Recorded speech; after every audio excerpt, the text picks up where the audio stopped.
Hello, everyone, and welcome once again to Geeks Not Nerds, the podcast. I'm Captain Logan. And I'm Vince. Vince? Hi. Welcome back to the program. Hokey smokes! I gotta say, you are not the person I ever thought I would say, welcome back to the program to. Yeah.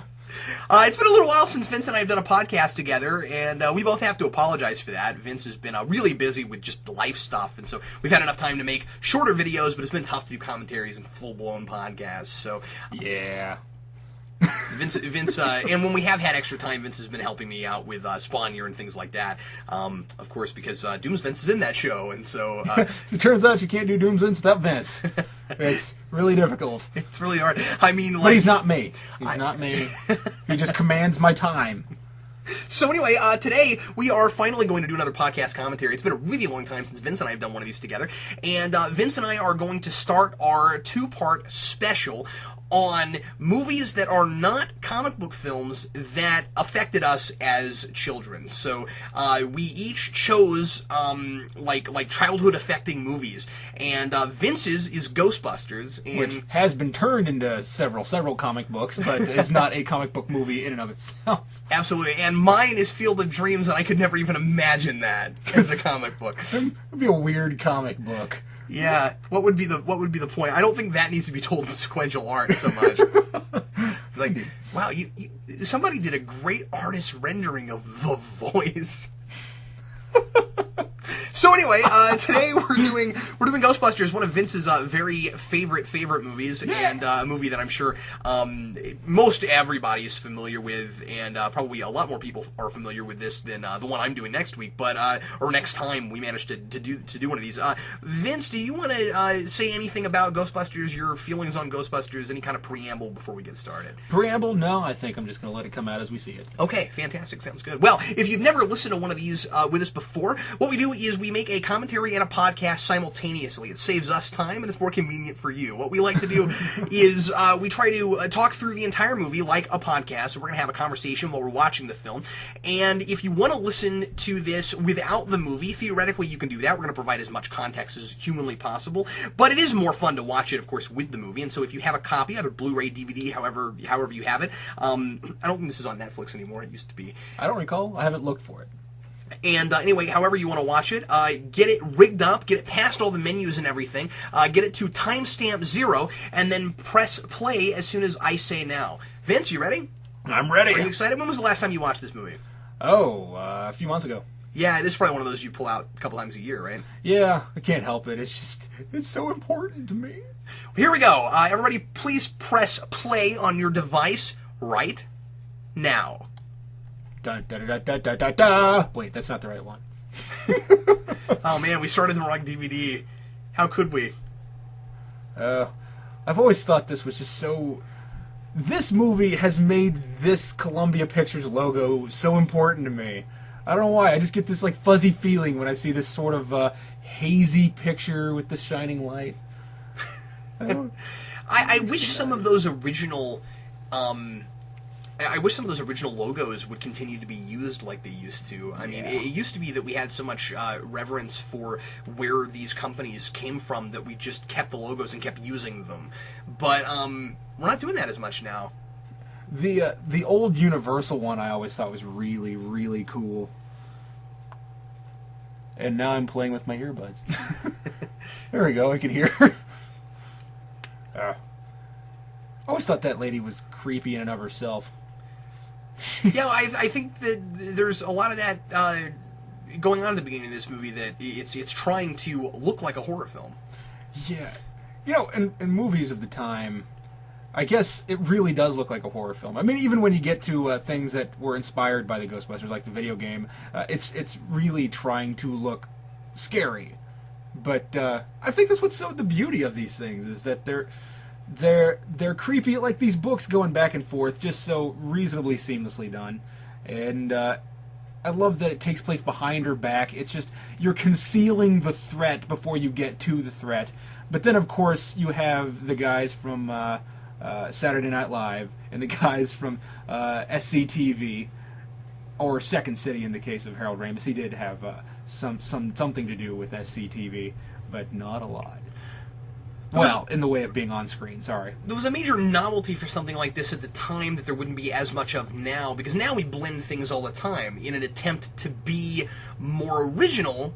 We take things that we've had before and we blend them all together. But here, it's the very simple idea of taking a comedy, in places slapstick, and but also intellectual comedy, and mixing it with traditional horror, and so then you get this. And I think that again, it was novelty. I think a lot of the success of this movie is that that kind of thing hadn't been done all that much yet. It's not that it was the first time we'd ever had a comedy film that was riffing on horror, but I think it's early enough that just that idea was enough. Yeah, there's a difference between a spoof of a horror movie and a genre-bending movie. I mean, that's right, and this is genre-bending, certainly. I think the one that really gets the main amount of credit for being genre-bending, or at least being one of the front-runners of genre-bending, was MASH, with that Robert Altman movie that was blending comedy and war movies.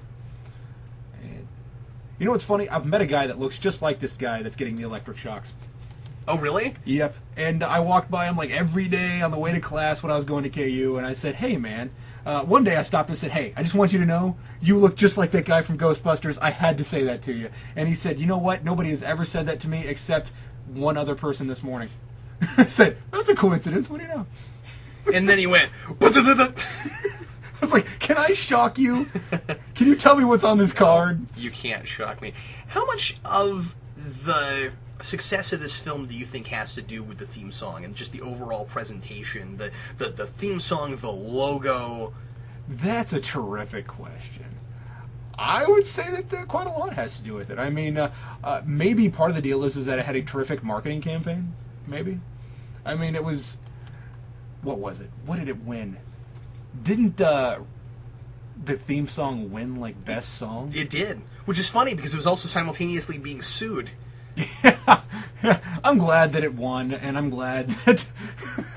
I don't care. I like Huey Lewis. I don't really care that he sued him. I'm like, I like this song for what it is. But, this movie. Like, this is one of those movies that it's hard for me to focus while doing this. I'm like, but what's he saying? I know what he's saying. I gotta hear it. I went to see this thing at it was a Halloween showing. They had this movie on a couple nights before Halloween, and it's amazing the reaction that people have. They continually, like, there's a guy that sat behind me throughout the whole movie, just quietly whispered all of the lines. And was that irritating? It would have been irritating had I not seen it a million times. It was just great for me to see so many people have a reaction.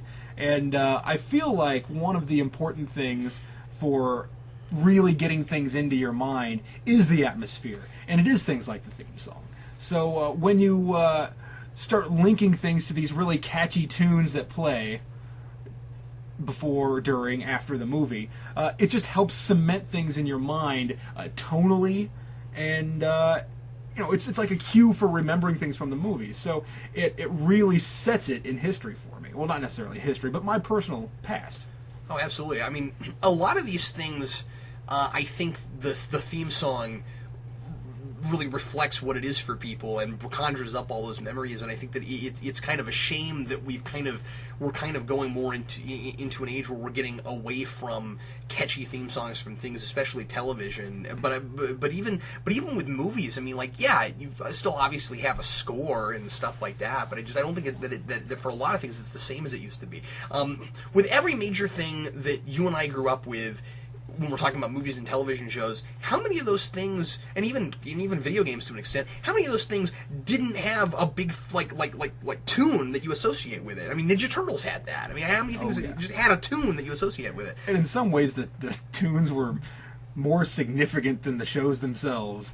So, I mean, with the Ninja Turtles and Thundercats and all these things that I'm talking about things that didn't have a lot of substance to them. Maybe had fun ideas, really fun characters and stuff, but maybe just didn't have the substance that. Which I'll still admit, I really like Real Ghostbusters. At least the first season or so. I don't care what anybody says. I like it.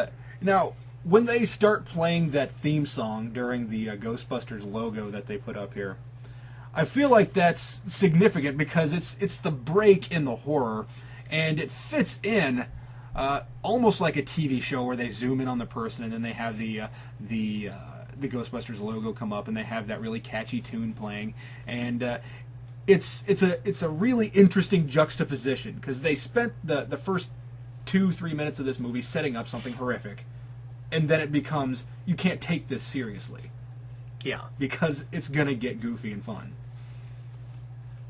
But it also has an internal logic, so you can take it seriously within the universe that's set up. Right. It again, like you said earlier, it's not just a spoof on horror films. Exactly. It's not like just a bunch of guys running around goofing off and they can do anything they want to. The example I always like to go back to: you're not going to see Leslie Nielsen get slapped by a woman, slapped with her other hand, then slapped with a third hand that comes out of nowhere. It's not that kind of movie. There is an internal logic. Yes. And that's one of the things that's really impressive about it, is that it managed to do that. This could have gone way too far in a lot of different directions. Right. You know, it could have gone way too far with Venkman's raunchy humor. It could have gone way too far with the scary stuff, so that it didn't appeal to children anymore. I think kids are a huge component of this. You have to agree with that. No, I completely agree with that. And part of the deal is that this movie was reined in by the studio. I mean, Ivan Reitman, Dan Aykroyd, Harold Ramis, they were going full tilt one direction, and well, I take that back. It might have just been Dan Aykroyd that was going full tilt one direction. And the original concept was chasing ghosts through time, and they had these really funny conceptual drawings that were bizarre. And they said, well, why does it have to be through time? Why can't it just be chasing ghosts? And they said, why does it have to be grandiose and in various different places? Why can't it just be in New York City? And they said, well, just set it here, guys. Just film this movie in a way that makes sense. They said, rein yourself in. Put some limitations on yourself, and you can make something a little more streamlined. We're about to get to, I think, one of, if not my favorite line in the whole movie. There's no one in the world that would stack books like this. No human being would stack books like this. I love that. I don't know why. That's really funny. That's not one of the lines people quote. I think it's hilarious. I quote that pretty often. I don't know. Granted, this movie's one of those things. Yeah, but you can't compare yourself to other people when it comes to this particular movie, right? Yeah. You know, I love how Bill Murray really composes himself during this scene. I mean, it's not just, ew, I'm collecting this stuff. I mean, Egon asks him, hey, collect this. And then he tries to get some, and then he flicks his hand, and it gets in his eye. And I feel like, to some extent, some actors or comedians would have lost their composure and then said, okay, let's do this again. But he just goes at it. Yeah. And it's something I can really appreciate. I mean, I know this seems like a weird reference to make, but I was just, and maybe this is even comparing, I don't know, let's say Skittles to lobster. But I was watching the actor, and I forget the actor's name that was in Inglourious Bastards, but he did this. There's just the way he spoke while he was eating this dish, this dessert before him. Everything was streamlined and in together. The words and his movements were just completely in sync as a normal person does it. And I feel like all too often we get people who really focus on their dialogue and say, well, I need to deliver this line and I need to do this now. And it's nice to see professionals being professional. Yeah. And I love these ridiculous gadgets and how much they take them seriously. Well, and that's an important component too, is that the actors are taking this seriously, even as they're playing characters that some of them are kind of eccentric and you know have you know odd, if not borderline personalities in the case of Venkman. But they're not playing it as if they're in a silly movie, you know. Right. Like I'm making this goofy movie now. No, this is just the world we live in. I still love that. Oh my god, when he hits it out of his hand, stop that. I mean, there are certain levels that people go to, but they're not exactly unrealistic levels. Like you have Egon being such a big, well, frankly, nerd. And he's relying completely on his calculations. And then you have Peter trying to be very realistic, even though he is still kind of a gross guy. I mean, comic timing is obviously a huge part of this movie, and one thing that's really important is that you establish that these guys were already friends and worked together and knew each other well before this, and then you get three guys that can play that. So we couldn't have this kind of timing if this were an origin picture for these guys meeting each other. It is an air quote origin movie in them setting up their business and becoming the Ghostbusters, and that has to happen. And you know, I'm not going to be the irritating I don't like origin guy in this particular case, because this was the story they made up. You know what I mean? It wasn't like there were these things before called the Ghostbusters and they had to tell us how they got together. This is the movie, and you want to see that happen because it's interesting. But you know, what would this movie have been like if the first act, Vince, was these guys each, you know, being off on their own, not being able to make a living at their science, and then they meet, and then they become Ghostbusters? I mean, it would have been too dull. It would have weighed down the movie. It would have taken too long before you got to the ghost part, and then it would have made it a lot harder to give these characters any kind of comedic timing together. Right. I mean, rapport is extremely important. And I've seen movies where they try to give characters rapport from the very beginning, and they don't know each other, and all of a sudden they just have a rapport. That doesn't make any sense. I mean, I feel like a lot of what you're saying is really crystallized in a scene that's coming up. And granted, we were just talking, so I'm not sure if he just said it or if it's about to be said, but Egon says something that's kind of contrived, where he says, hey, based on these readings, I'm pretty sure we have a good chance of catching a ghost. And then Peter says this thing that I feel like encapsulates everything that you just said, which is, you know, call it fate, call it karma. And he goes into this big spiel about how they, and of course this hasn't come up yet in the movie, it's going to come up, about how they're going to go into business for themselves. Yeah. I love this guy who's bopping, just like ruining their world, taking all their equipment away, and he's just like, yeah, listening to whatever the music is. I like that Venkman has a line in this scene where he says, facetiously, but the kids love us. Yes. Because whether they realize it or not, this was going to become a huge movie for the kids. Yeah. And again, I don't think you can underestimate that component to the success of this franchise. Yeah. You know, there's things in this movie that are really not appropriate for children. Yeah, it's amazing because they didn't make it for kids. Yeah. But it has everything that kids liked back then, and I think that a lot of kids like now. It's got the gadgets, it's got the costumes. In a lot of ways, it's got all the stuff that makes kids like superheroes. Even though it's not a superhero movie, but it has that. It's got the costumes, it's got the gadgets, it's got the heroic nature of it. You know, we have some viewers who would disagree with you that it's not a superhero movie. But I agree with you, mainly because I don't think superheroes would charge people to save them. And even if you, in hindsight, could call it that, a superhero movie, or review it in the context of superheroes. I have reviewed superhero movies or other movies that aren't really superhero movies in that context, because I feel like they are influenced by superhero stuff, or they later influence superhero stuff. So you could review it. I could review this on Rewind on that particular level. But yeah, I think it's justifiable. Go back to the day that this was made, and it was not intended that way. They weren't making that kind of a movie. Oh, Ray looks so beaten. These two guys just conned him. I feel like they're... Oh, man, isn't that prophetic?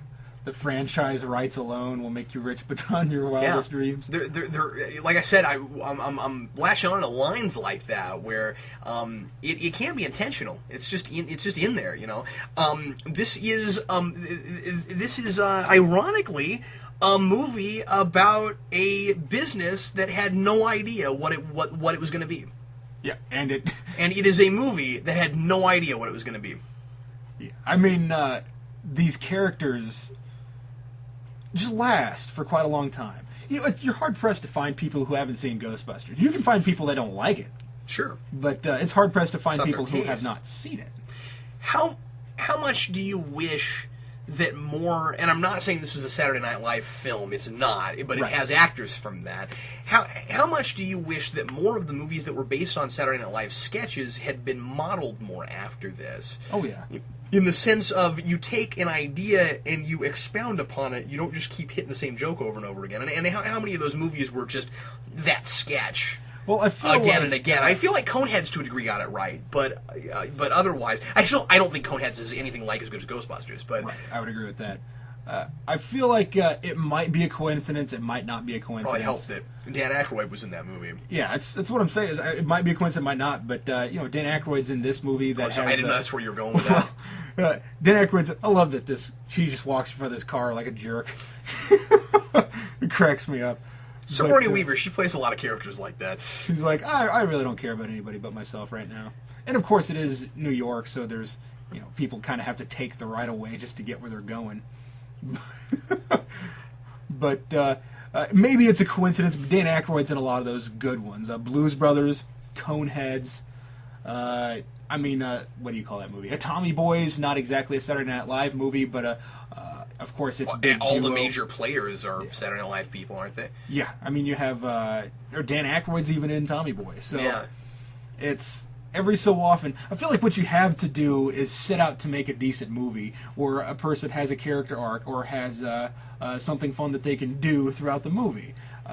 The thing that you end up getting a lot of the time is stuff like Ladies' Man or whatever that Mary Kathleen Gallagher movie was called, Superstar, I think. And really, it's just about being bizarre or just about being different. Now, Ladies' Man wasn't terrible. It wasn't good. I never saw it. But, yeah, Ladies' Man's not a good example because there is a character arc, but he's an obnoxious person all the way throughout, and then he learns to not be obnoxious at the end.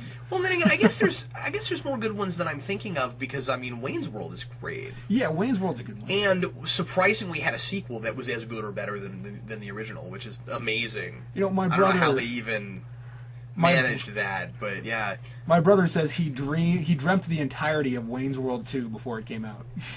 And I said, of all the prophetic dreams to have, you had to dream the entirety of Wayne's World 2. The commercial they make is one of my favorite parts of the movie too. We're ready to believe you. They didn't even need some big ad campaign to come up with that. They came up with that all on their own, Vince. Indeed. I like that they're that we're ready to believe you. Of course they know that ghosts exist. We've established that at the beginning of this movie. I love the fact that this thing says "Stay Puft" here, by the way. Yep. Just that they're setting it up for the end. Some nice payoff there. I also like that the commercial basically says, hey, we know that we could take on some crazy clients, and we will appease those crazy clients.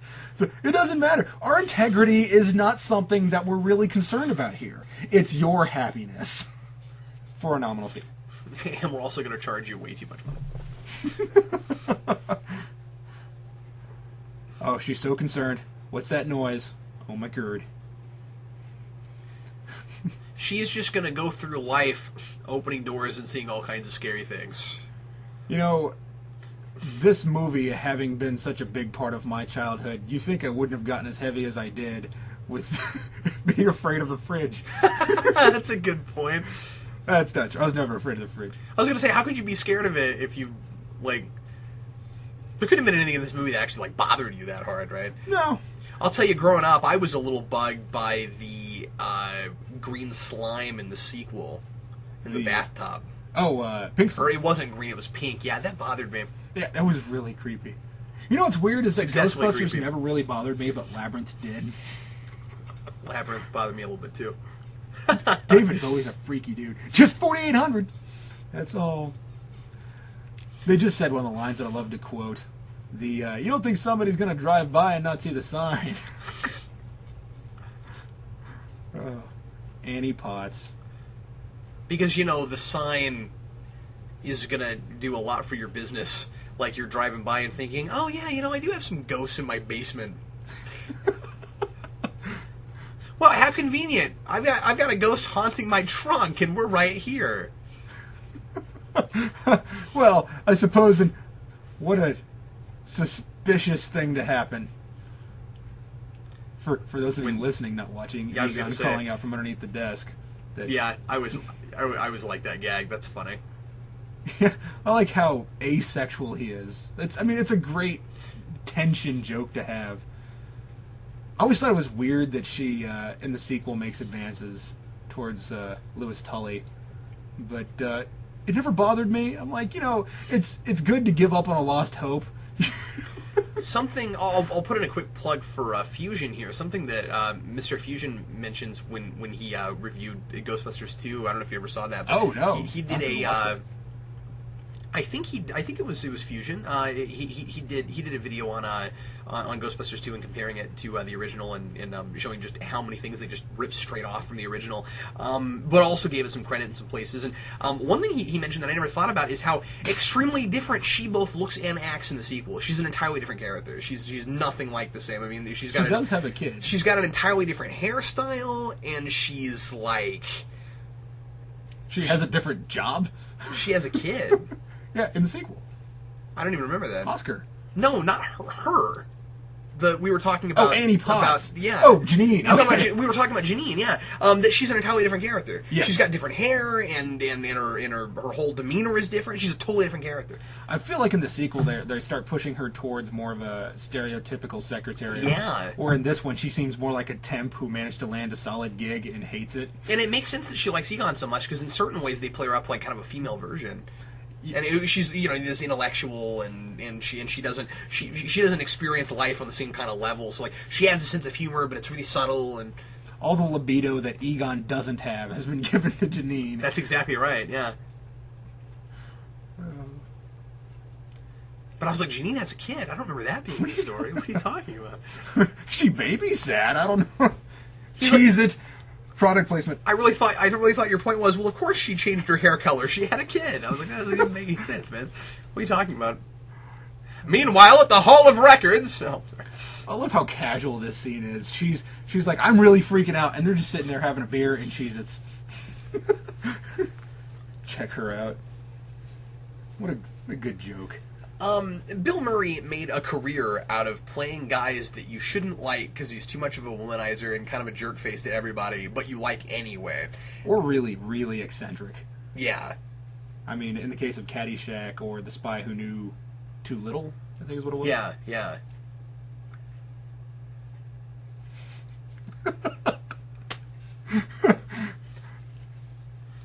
Solid jokes. That's one thing that... I've always found it kind of hard, I've always found it kind of hard to like Peter Venkman in other things that are not Ghostbusters 1. Because sometimes they play up his cowardly and insulting nature a little too much. But I feel like there's a good balance in the first one. I feel like Burnham does it right most of the time. I would agree. In the comics. I would agree that Burnham does it right. I feel like... some of the other ones don't get it right. But luckily, he now has and will probably forever have the longest run on a Ghostbusters comic ever. So he could keep writing it forever. Yeah, I'd be happy, dude.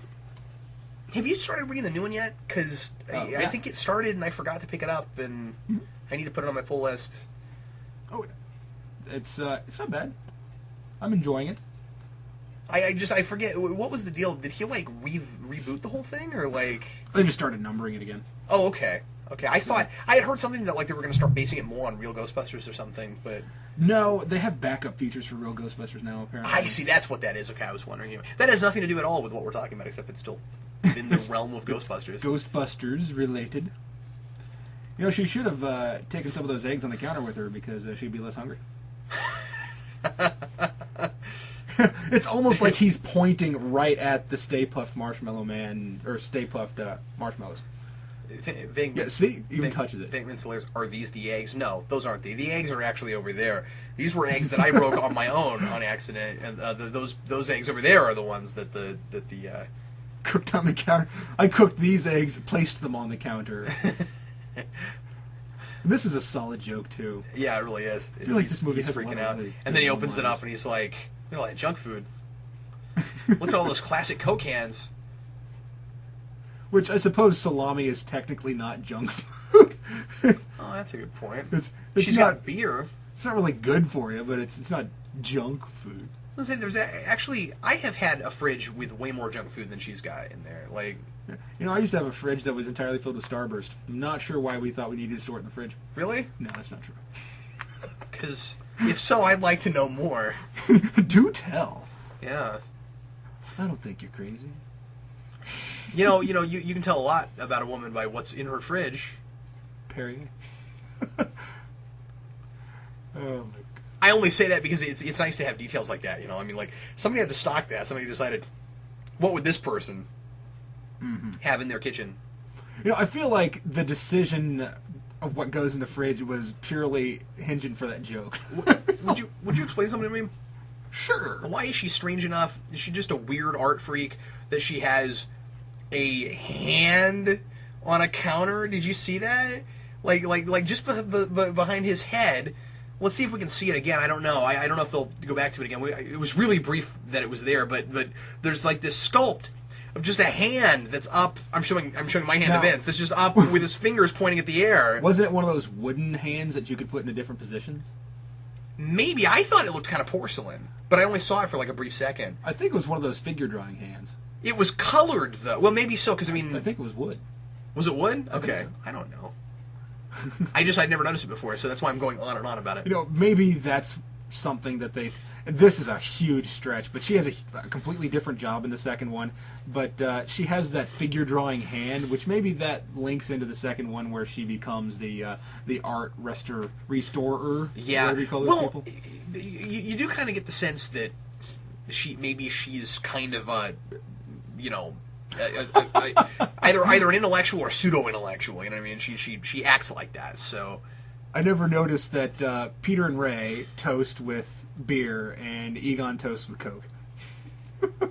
Yeah, Egon's not the kind of person that would drink. He wouldn't want his faculties ever in question. I feel like in order for Egon and Peter to work together... Yes, of course, they're serious. Sorry. It's a great line.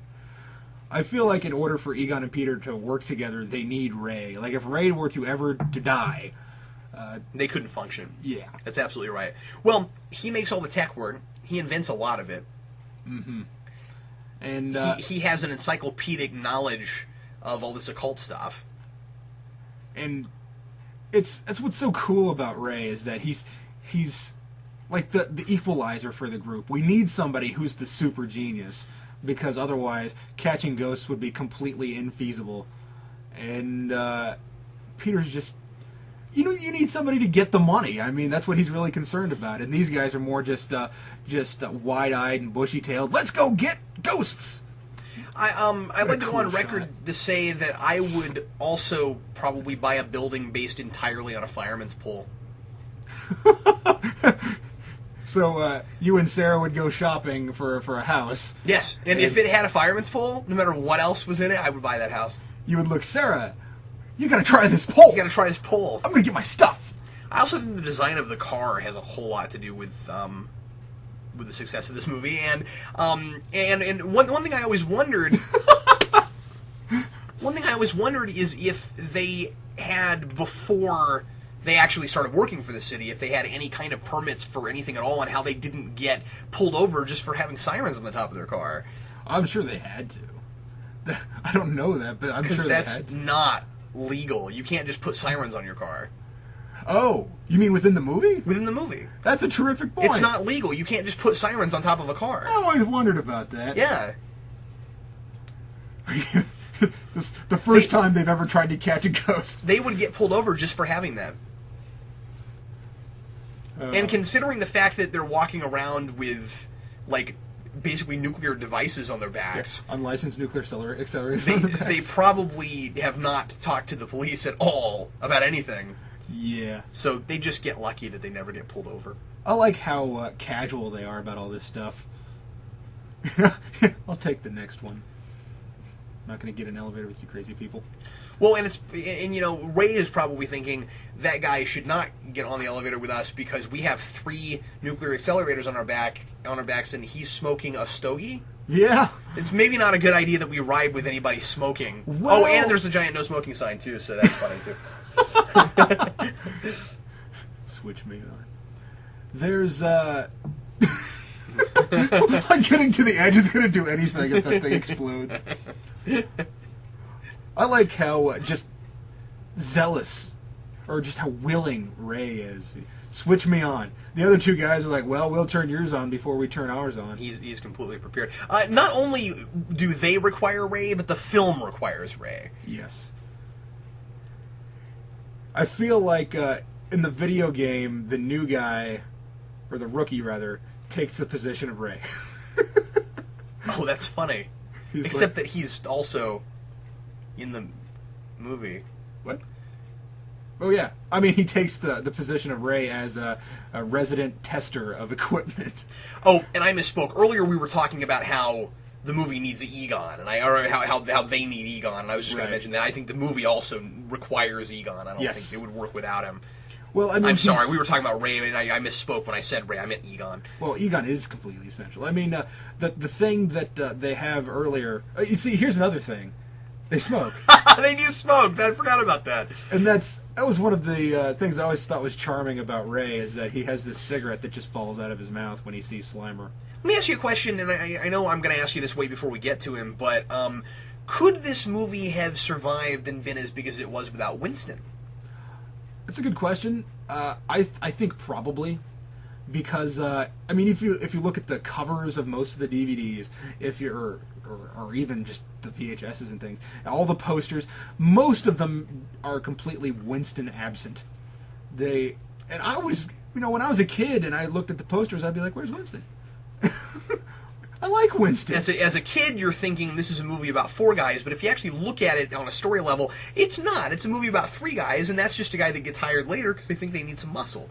Yeah, they just need an extra. They start getting so busy that they hire Winston. And I think that was a choice just based on logistics in the movie trying to be realistic within its own universe. Again, it's an absurd movie, but those kind of details help it be more believable. So it's a business. They're going to need another person. Makes a lot of sense. But had they continued making movies past 2 and really even into, Winston should have become part of that group where it wasn't a triad anymore. It wasn't the 3 plus Winston. It was a rectangle, and they didn't get to that in 4. He still really didn't have very much to do. Yeah. And that's again something I really appreciated that Burnham has managed to bring him into the comedic, if there is such a thing as comedic timing in a comic book, but that he's been able to bring him into that comedic group and give him things to do and flesh him out and make him a character. What's interesting is that in the comic book, Winston's almost become like a big brother, like the guy that keeps them grounded in reality and altruism. He's like the counterpoint to Peter. And I love that he gave him that background of being in the army. I think that helped him a lot. That he's got that military background. I don't think that came from the movies at all. I don't recall, but I think you're right. If it did, I don't remember the line. I never noticed that wicked grin that Ray had on his face. He's like, "Don't worry, we're just going to ruin everything." Now, can I point out something that I think is really silly? Yeah. When they're in the elevator and Ray says, "Switch me on," they reach up and they switch on his pack. And then they walk outside the elevator and Egon switches on his pack using the pistol portion. Or whatever you call that thing. The wand, I guess. So why did he need somebody else to switch him on? Is that what you're saying? Yeah. Now, maybe he switched him on the gun.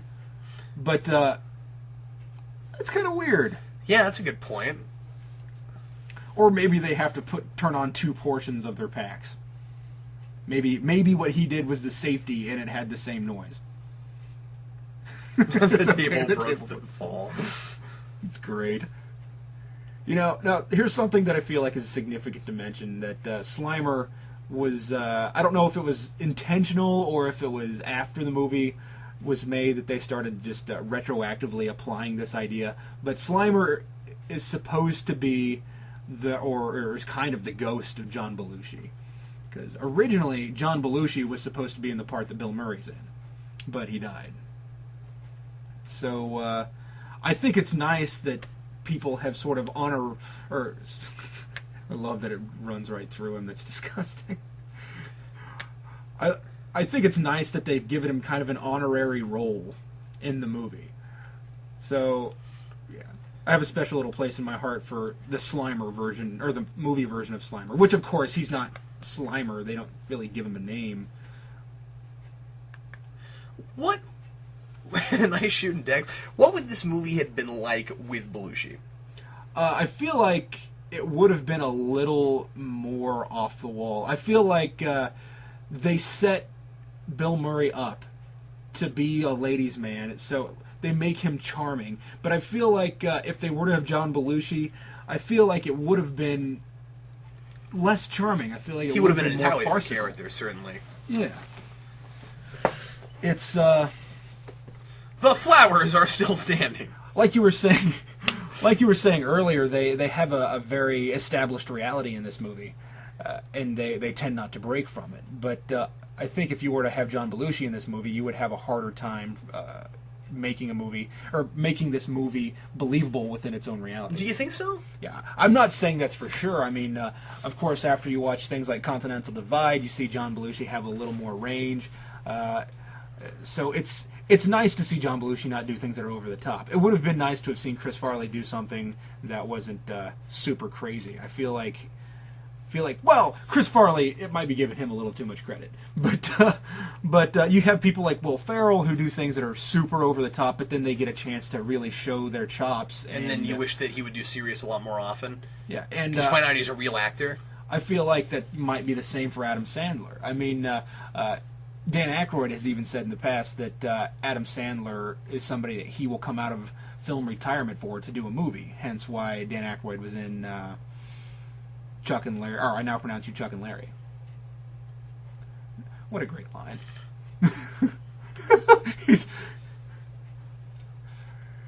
You know, when I initially got into Ghostbusters, I was not a Dan Aykroyd fan. I just really liked the Ghostbusters, and eventually I started watching more movies and thought I was a John Belushi fan, and I realized that a lot of my favorite movies just involved Dan Aykroyd, and I thought, oh, well, what do you know? Yeah, how early did you see this movie? I mean, didn't you like grow up with this? Or? Oh yeah, I don't remember the first time I saw Ghostbusters. Okay. It's I don't. I just remember. wondered about that when you said that, because I was like, well, Blues Brothers you saw quite a while later. I mean, you said you saw 2000 before you saw the real ones, so this movie came out in '84. Yeah, right? And I was born at the end of '85. Yeah. So I have pretty much spent my whole life with the Ghostbusters. And you know what's interesting to me is, I think I probably have too. Honestly, I don't remember the first time I saw it either. It's interesting to me that kids are into Ghostbusters still. What a great touch! Just some guy in the back end. Oh, I never noticed that before. Yeah, that's hilarious. That extra with the beard. Anyway, I'm sorry. I feel like there's lots of little touches in this movie that make this worthwhile. Yeah, and a lot of my favorite movies have that, where you watch it and you notice something you haven't noticed before, and there's just a lot of care taken into it. I love it. It helps. I didn't know what to call it, so I didn't say. Well, one of the things that really helps this movie be believable and makes it effective, of course, there's a really young Larry King there. One of the things that which is funny because I don't think Larry King was ever young. Just like Dick Clark. But well, actually, I don't think Dick Clark was ever old. Yeah, there's a difference there. But what I was going to say is, this is a very simple film in a really good way. You know what the rules are, and this very easily could have been, again, in playing up the comedy too hard. It could have easily been, okay, well, there are jokes that are funny. These guys have comic timing and everything, but I don't get what I'm looking at. I don't understand what the rules are of the world. And yeah, it's over the top and it's high concept, but it tells you how the reality works. And so I get. By the way, I really appreciate that we got Larry King and Casey Kasem in the same montage. Oh God, Casey Kasem. I like how she's now really stressed out. She seems equally as annoyed that they're busy as she does that they're not busy. when they got nothing going on. What a great line. Ghostbusters Super Diet. I guess I never noticed that. That's funny. Now, I don't recall if this is a dream or if this is reality. It clearly has to be. He's not even in the same room anymore. Okay, yeah, it's a dream. Well, and also they do the... Look at the jacket he's wearing. I never noticed that. Well, I don't know how you can even question it, considering that they use the classic, this is a dream, like... Oh, yeah. And then he falls off the bed here in a minute, yeah. Yeah, transition. They use the reality warping transition. This is a dream. They don't reality warp back, though, which is odd. Yeah, they just show him going, fall out of bed. And then it's like, oh, I guess Ernie Hudson is a dream. I guess Ernie Hudson, and after that, it's all a dream. Because we never got out of it. Anyway. And this is a terrific line, too. He has to believe in the Loch Ness Monster and the theory of Atlantis if he's going to be a Ghostbuster. And he says, if it's a steady paycheck, I'll believe anything you say. And man, and how many people are that way, right? And also, I think something important to note that Vince, I don't know if you're even aware of, is that at the time this movie was made, we were in a bit of a recession in this country. Oh. There was I think early 80s, around, I want to say around 81, 82. There was a somewhat major recession going on. That kind of explains why they're a little nervous about having to go find work in the private sector. Yeah. Because it's really hard, and they expect results. It's, of course, nothing like the one that we just had, but everybody said that the recession that we had in 08 was the most devastating one we've had since the 80s. Oh. Huh. Is it really a surprise? He was kind of making lewd comments to you in your Is it a surprise that you're probably stalking me? No, it's not. You did willingly give him your phone number and address. Oh, no. The reason I don't think it's too much of a stretch that she's got the job she has in the next one is that she's like dating this highfalutin hoity-toity kind of musician, and so she's obviously into high art and stuff like that. So, I think that's definitely set up in her. What is her occupation in this movie? I think she's just a member of an orchestra. Well, that's actually her occupation. That's yeah. like what she does for a living. Okay, all right. I feel like she's not. Like, I feel like they're not necessarily an item, but they're probably seeing each other. She and this stuffy musician. Or or maybe they're considering it, or yeah. Constantly pushing a date.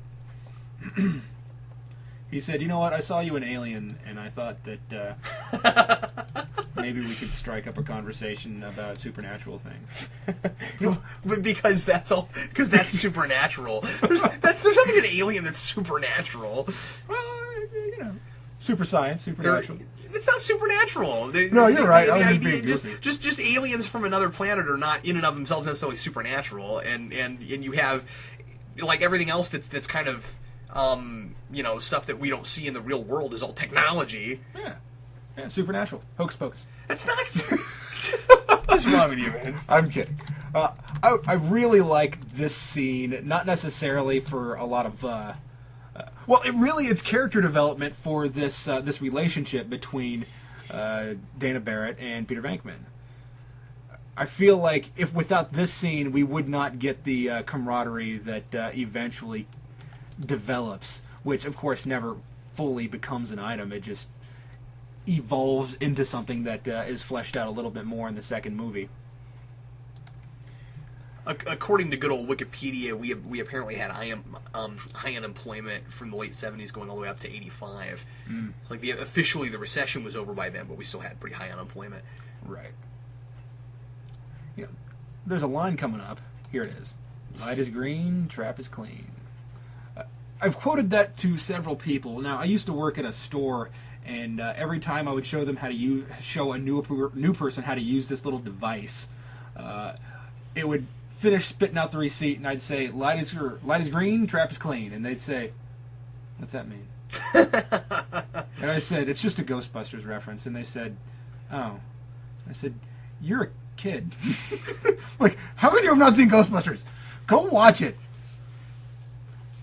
I'm not sure if I was in that situation if I would right away have gotten that reference, but immediately when you mentioned it, I'd be like, oh yeah, of course, you know. Yeah.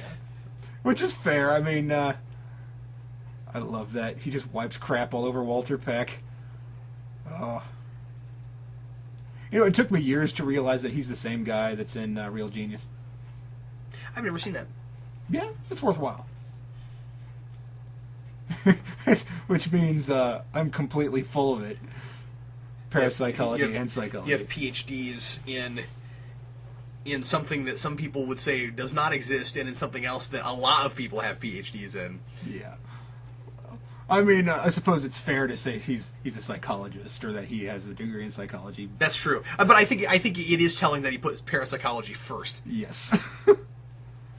And I kind of think that maybe Peter Venkman just really... I think that Walter Peck is kind of an awful person as it is.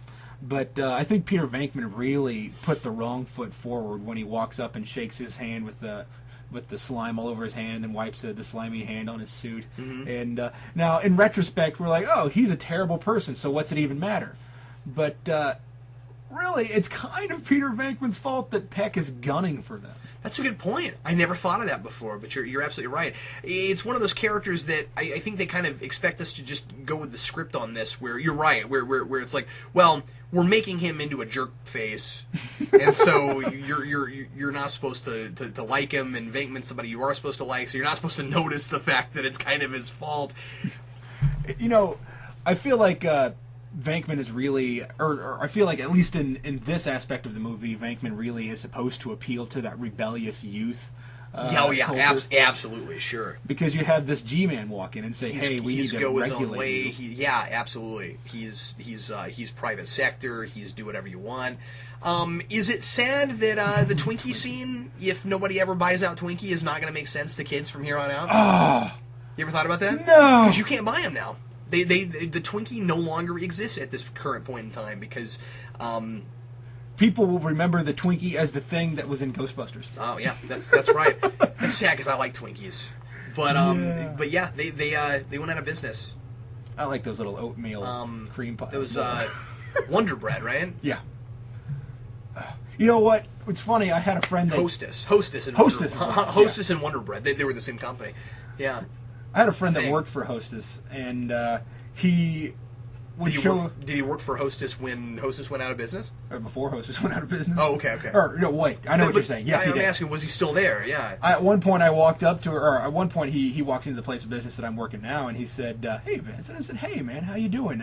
How's Stock and Bread going?" And he said, "I ain't doing that anymore." I went, "Oh, yeah, you work for Hostess. My apologies." And he said, "That's all right. I found something different." Oh, that's good. That's good. So I'm like, hang on, let me stick that open wound real quick. I always thought that was really creepy. Yeah, with the dog statue. Yeah, the dog breaking out of the statue. Mm-hmm. I think it's important to kind of put yourself back in 1984. We were very desensitized to ideas of the occult, to violence, to just that kind of moody stuff. Kids in 1984, there are parts of this movie that would have been scary to them. Right. You and I looking at this now, we're like, okay, that's a movie that's about scary, but we're not gonna we can't project ourselves into it.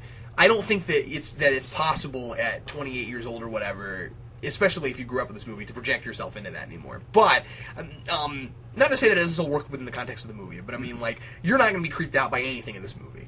I don't know that my son, even at 3, would be creeped out by anything in this movie. Yeah, I've not quoted this. I've relayed this story several times on the channel, but when I went to see Freddy vs. Jason, there was a pretty... Which was not starring my son, by the way. Yeah, this is true. Yeah. And he did not see it. It's a different Jason. When I went to see Freddy vs. Jason, this Freddy kid beat up Jason, and then Jason sought revenge, and then he got on our channel and made a video. Anyway, what were you gonna say?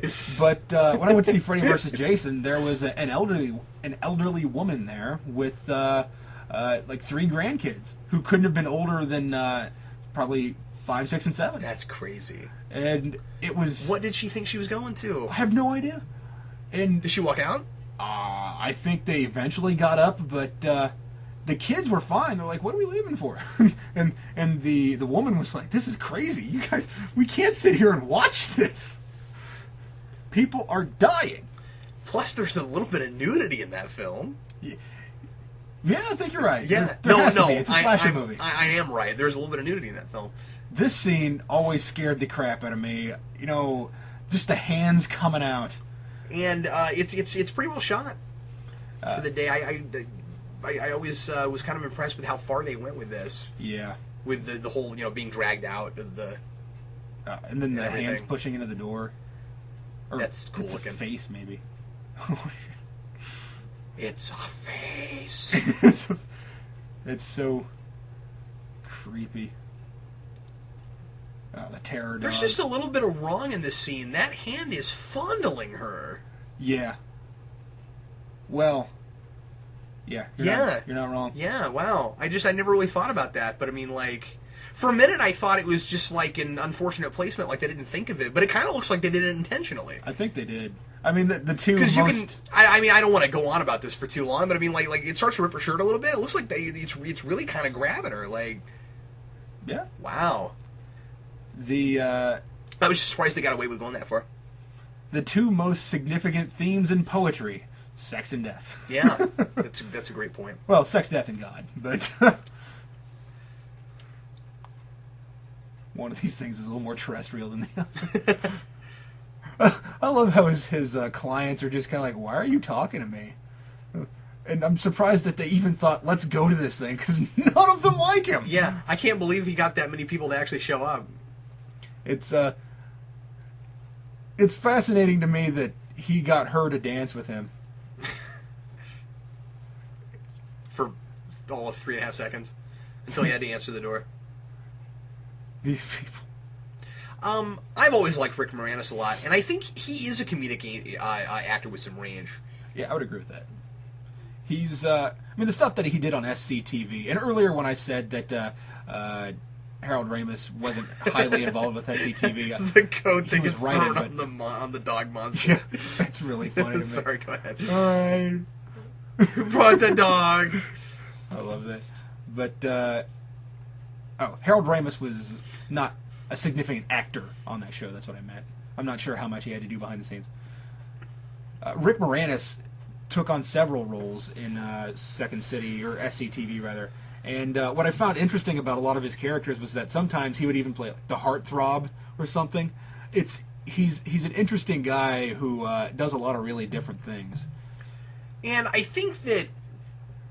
Hey, isn't that the spot where that was in Ninja Turtles?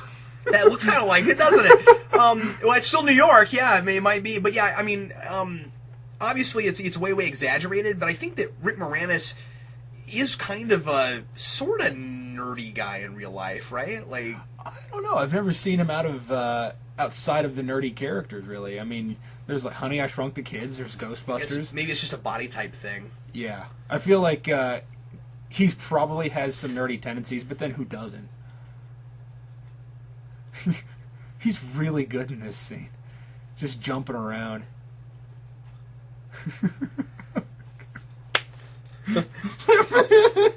Somebody let me out.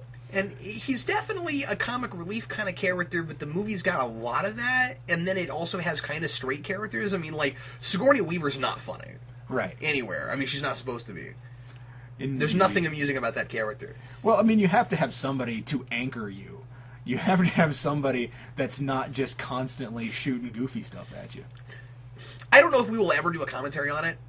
I mean, I sort of doubt that we will, but maybe. But I just wanted to ask you this in case we never do. What did you think of the idea of him being a Ghostbuster by the end of 2? Of Ghostbusters 2. Oh, it didn't bother me that he put on the suit and then went and tried to save the guys. I kind of wish Janine would have done it in place of him. Oh, that's cool. Because I feel like... Yeah, why do you have to be a man to be a Ghostbuster? Yeah. Now, maybe they really do need somebody to hold down the fort, but... so... But I got the sense that the idea at the end of that movie was supposed to be that he would continue on and keep being a Ghostbuster. I think everybody thought that. I never thought that. Really? I always thought that he Isn't he actually wearing a suit at the end? Well, yeah, but it's not his suit. That's true. That's true. I thought that he really became integrally involved with the Ghostbusters as their legal advisor and accountant. I guess the line "I'm a Ghostbuster" made me think that the movie was telling us that that when the movie's over, he's going to continue being a Ghostbuster. I always just thought that it was kind of heightened self-perception. Like, yeah, maybe so. Like suddenly being now a Ghostbuster he can have self-worth. Yeah, self-worth. Yeah. Oh, that's interesting. That door's covered in all that slime. I guess I never noticed that. Oh, okay. Even though it lingers on there. Yeah. I guess I've always just a little bit. watched it on a low-def TV. I also think it's really funny that once she's possessed, they like really play up a kind of a sensual thing. You know, she's an attractive lady, but you don't necessarily see that in a lot of her movies. No, that's true. And she even, in some interview, pointed that out about when she was in Galaxy Quest. She said that a lot of the time she has to play the masculine type role, or she has to be the action hero, rather. So she probably actually enjoyed that. Yeah. She I get the feeling that she likes it when she gets to be feminine. And of course that movie was satirizing that. Because, I mean, she was... Her character in that movie complains about having to wear, like, really low-cut stuff and all that. I mean, like... like inside, she's like, I get to be a woman. Yeah, it's really funny. I mean, dainty. In Galaxy Quest, it isn't that, like, it's a movie that's, like, flaunting Sigourney Weaver or something. Like that it's taking advantage of her. Her part of that movie is about the fact that science fiction has a tendency to do this to women. Yeah. Which is interesting, considering her role in Alien and Aliens and all that stuff. Yeah, that is really interesting. But you're gonna do a movie making fun of the history of TOS, and you're gonna go there. Yeah. Of all the short skirts and all that kind of stuff, and the Captain Kirk sleeping with everyone. How many times have I been in a bad mood where somebody has said, Vince, and then I just want to be left alone. Like, can I talk to Vince? And I'm like, there is no Vince, only Zool. I don't know, Vince. How many times has that happened? Quite a lot, I think. The other day, I wish I could remember the joke, but my fiance made some kind of comment about like needing a secretary, and I said something about needing a secretary, and my fiance said, "Well, unfortunately, we don't have Annie Potts," and I didn't get the joke.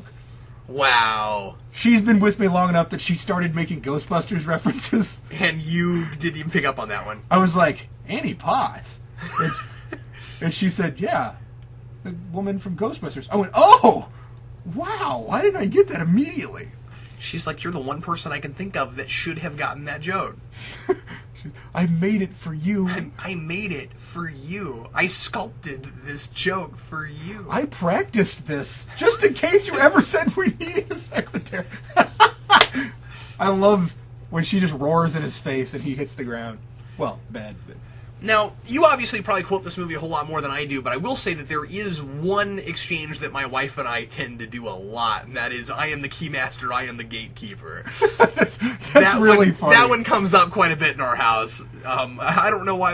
I think sometimes, like, when we're looking for keys or something, Sarah will be like, I am the Keymaster, and I'll be like, I'm the Gatekeeper. I don't know, it comes up. I like him talking to a horse. I think so crazy. I don't think Rick Moranis is all that funny in this movie just because he's playing a character that's supposed to be irritating, and I don't really love that all the time. I really like that he keeps getting locked out of his apartment, though. Yeah, I guess so. But like once he gets possessed, I think it's hilarious. And like the moment that he starts talking to the horse, that's where I'm like, oh, that's why we needed this guy in this movie. Okay, because before I felt like we were killing time. Yeah. And now I kind of see why he's here. And I think he has just the amount of screen time that he needs. I think one iota more of screen time. And I couldn't have dealt with him in this movie. Not Rick Moranis, but the character he's playing. Yeah, Louis Tully. Yeah. But, by the way, I really like Honey, I Shrunk the Kids. I do, too. Just throw that out there. I like that movie. I really liked Honey, I Shrunk the Kids when I was a kid. And then Honey, I Blew Up the Kid, didn't mind it. It was all right. Yeah, I thought so, too. It's so crazy.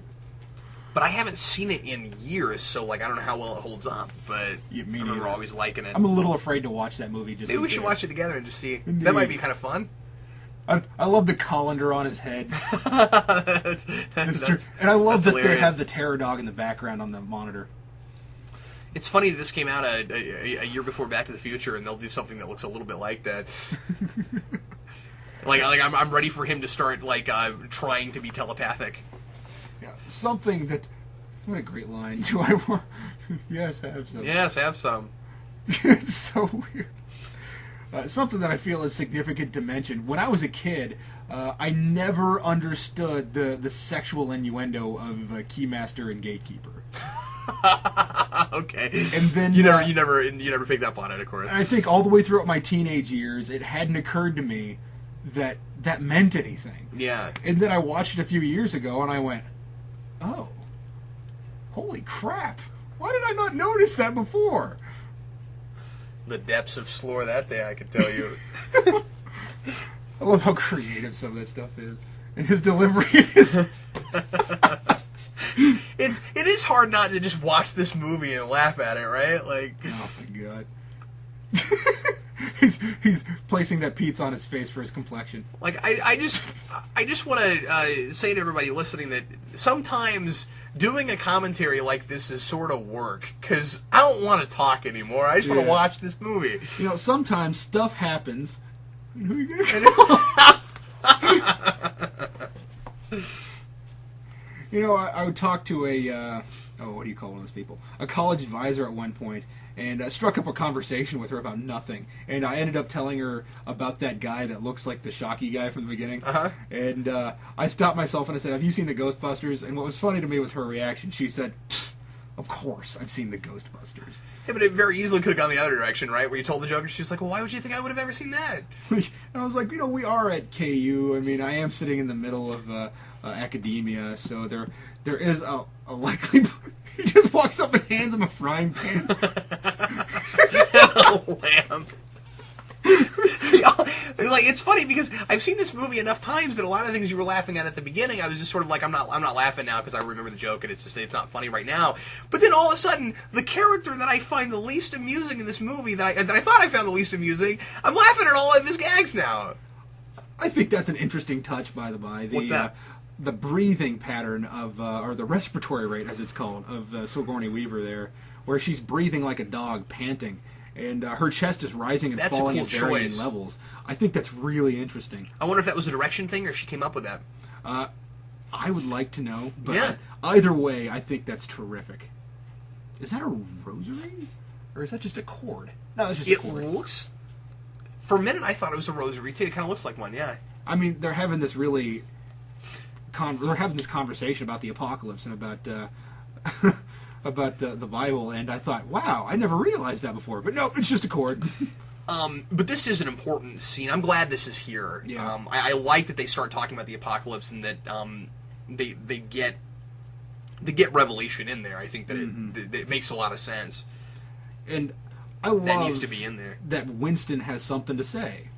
I mean, he really is just a peripheral character throughout most of the movie. But when I was a kid, I always thought Winston was really neat. I don't know. I have a special place in my heart for Ernie Hudson.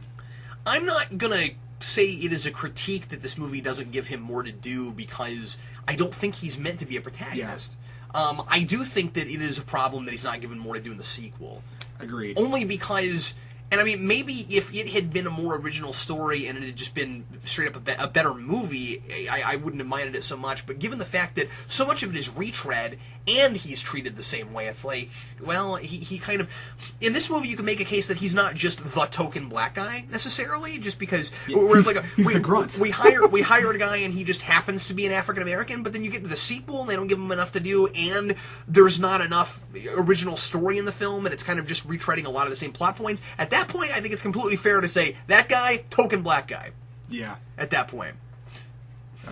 This is intimidating. I like that guy. The construction worker just gets really interested in the construction of the building, and then he gets distracted, and then he has to follow up. I never noticed that before either. Businessmen in suits in the early 80s always had more confidence and could be more intimidating if they were carrying a large, heavy briefcase. Yeah, well, you could bludgeon somebody with that thing. Look at me, I'm important, I have a briefcase. I'm not important because I'm wearing a tie, I'm important because I have papers in this briefcase that can probably shut down your building or something. Quick side story for no apparent reason. When I was in high school, there was this guy reading this thing aloud for no reason at all. We were in the middle of art class, and he's reading this thing, he's like, bludgeoning? What is bludgeoning? And I just looked over at it, and I had no idea how to respond. No. Bludgeoning. Bludgeoning. Oh, what's bludgeoning? You know, to hit somebody with a blunt object? He's like, oh, okay. Did I ever tell you about the kid that mispronounced Bach outside of Sarah? When Sarah was a kid, she went to like a music class, and this kid saw a poster of Bach, of Johann Sebastian Bach, on outside the choir room. He said, "What the heck is a batch?" It's Johann Sebastian Bach. Batch. I think that this right here is nice. That I like that this construction worker's leery of it. I like that somebody has enough sense to say, "Hey, this could be really dangerous." And I also think that it's interesting that there's. Thanks, sir. I also think that it's interesting that there's tension between the cop and Walter Peck. So even though somebody is in the enforcement branch of the law, it's not necessarily by choice that they have to deal with these guys in suits, and it's something that I've always, at this point in cinema, I kind of resist the idea that the guy in the suit is the bad guy, that the man that the government sends to regulate something is the bad guy. In this case, of course, he really is. He's making some poor decisions, which, of course, we talked earlier about how Venkman might be to blame for this particular situation.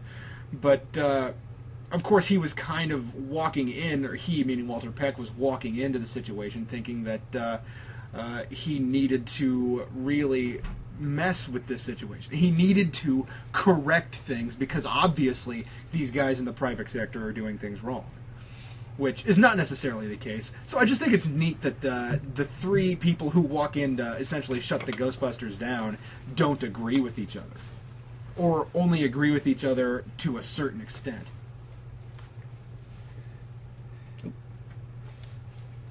I completely agree with everything you just said, Vince.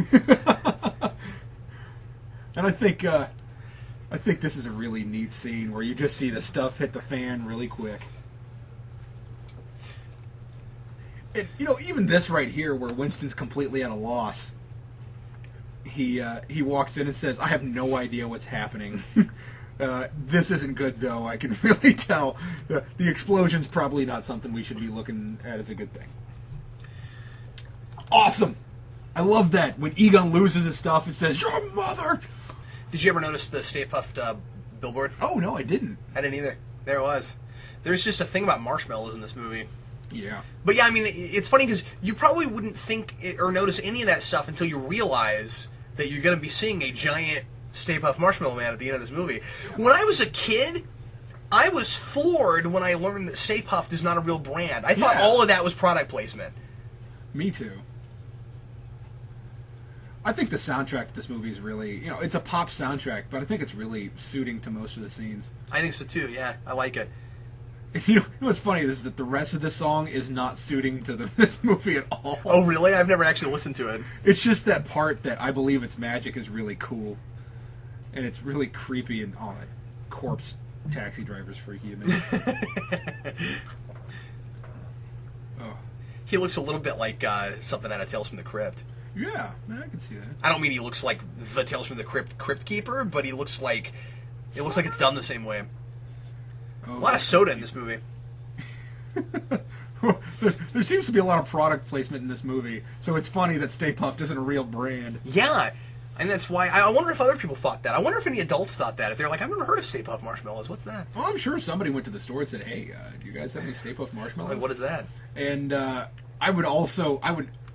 I've seen people with Stay Puft Marshmallow bags, so I'm not sure if they're something that they were selling or if it was something that somebody made a custom bag of or what.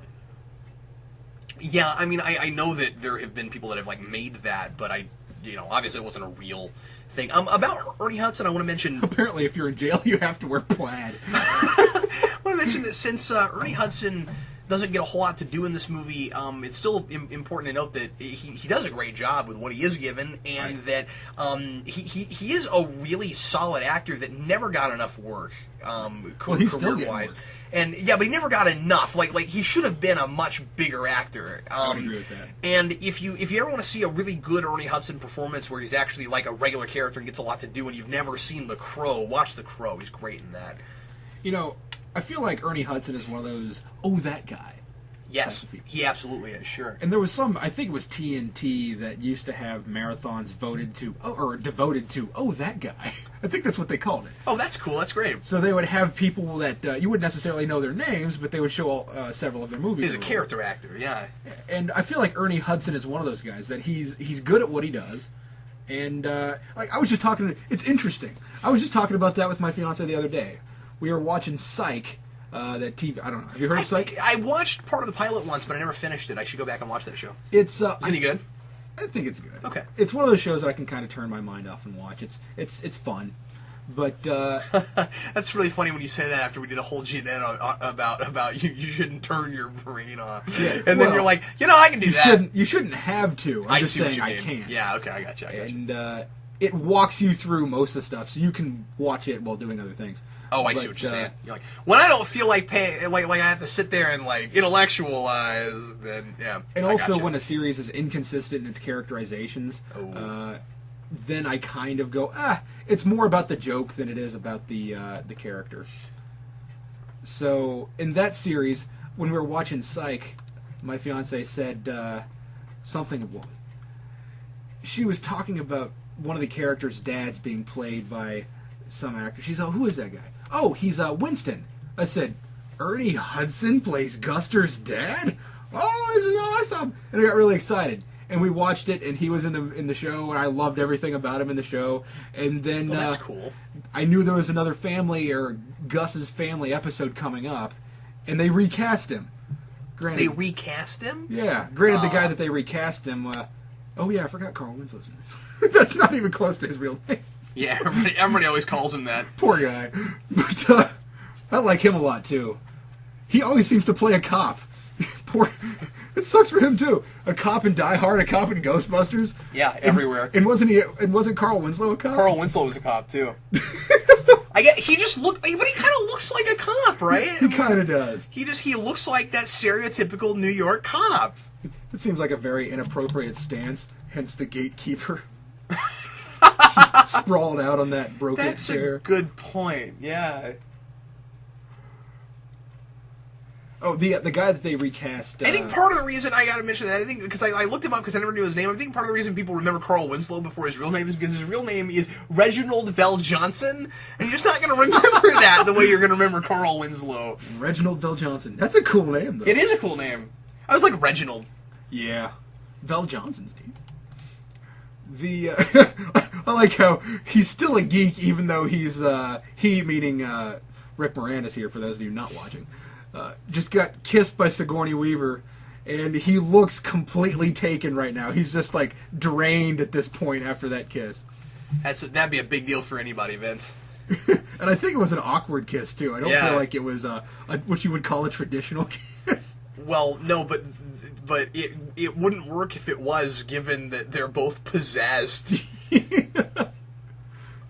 I want to say this real quick because I find it interesting that the guy that they recast Gus's dad with, is the guy that I think his name was Niles, but he was the guy that was in John Carpenter's The Thing.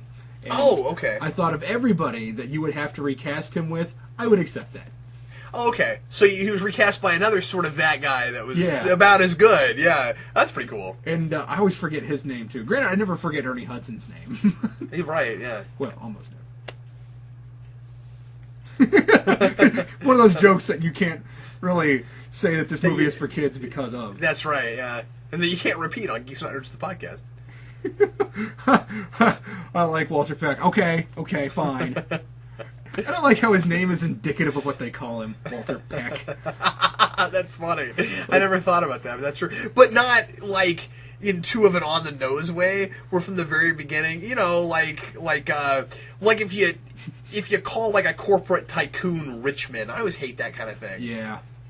Like, well, one of those things like, oh, Richmond, that's silly and over the top. But Walter Peck, it doesn't necessarily mean that he works for the government. It just means he's a jerk. Yeah, but that's what's funny about it. You wouldn't immediately think, oh, that's why you call him Walter Peck. You almost have to have that line. Yeah. You almost have to have the joke before you even think of it. That's funny. Yeah, and it's not like they called him Walter Jerkenstein or something.